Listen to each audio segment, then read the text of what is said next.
Métis media legend Ray St Germain passed away this week at the age of 83. His impact is one of our topics this week for the Truth in Politics panel. Jennifer Laewetz is a policy analyst and Niigaan Sinclair is a columnist with the Winnipeg Free Press. Niigaan, Jennifer, thanks for being with us. Niigaan, how are you reflecting on the loss and legacy of Ray St Germain? A bigger celebrity in the Métis world you will never find. Not only was he a person that's been there for multiple decades, virtually birthing the modern Métis music movement, even birthing the Métis national anthem, but he is also one of the kindest men, one of the most gentlest people, one of the people who made sure that everybody in the room was recognized and seen, and was quite a revolutionary. During the 1960s and 70s, when his music wasn't welcomed, he would go out and give out free records to make sure that people were able to hear Métis music. And then he also went into mainstream media and made sure that all people from all across the prairies were hearing Métis voices on television. I mean, a real pioneer, a visionary, and a leader. A real king of media, in addition to music, books, radio, and a long-running television series similar to Shingoose here in Manitoba, Big Sky Country. So he was kind of a big deal here in Manitoba. Jennifer, was Ray well-known there in Saskatchewan?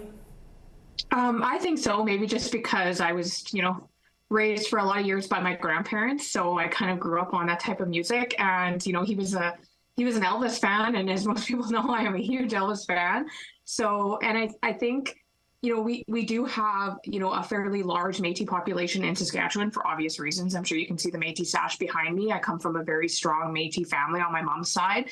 And exactly as Niigaan had said, a visionary and paving the way when it wasn't popular for Métis folks to exist. And, now we think of where the current Métis, the Métis nations and citizens are at in 2024, and it was really paved for such a long time by these visionaries and by these pioneers who protected the arts and culture through things like music. Wanted to get your takes on the Indigenous Stamps series this week as well. Stamps of Indigenous Leaders, the third year they've done this, Canada Post. This year honoring Alyssa P., Christy Belcourt, and the late Josephine Mandamin. Niigaan, your thoughts on this whole thing? I'm happy to say that you cannot give enough accolades to Josephine Mandamin. I've been in ceremony with her since I was a very young person, and while she's traveled to the West now, her legacy lives on in the thousands and thousands of Anishinaabe and other nations that do water walks now. She was really the innovator and in many ways the beginner of that kind of movement.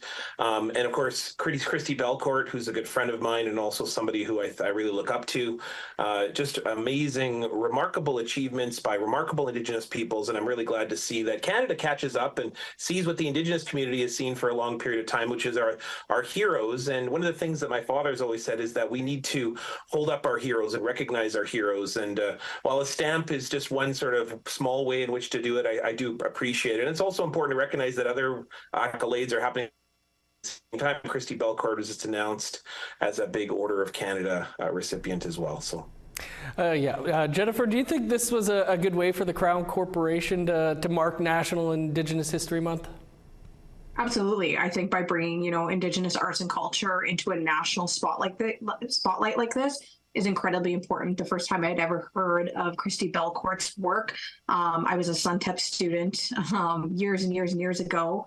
And it was an instructor of mine, Leah Dorian, that had introduced her work to us as young students.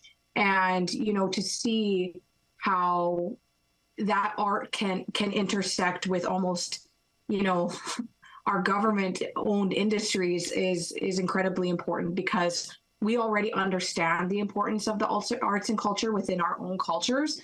But for the rest of Canada to see that highlighted is so important. Awesome stuff. Jennifer, Niigaan, thanks as always for being here. Yeah, Miigwech, thanks so much.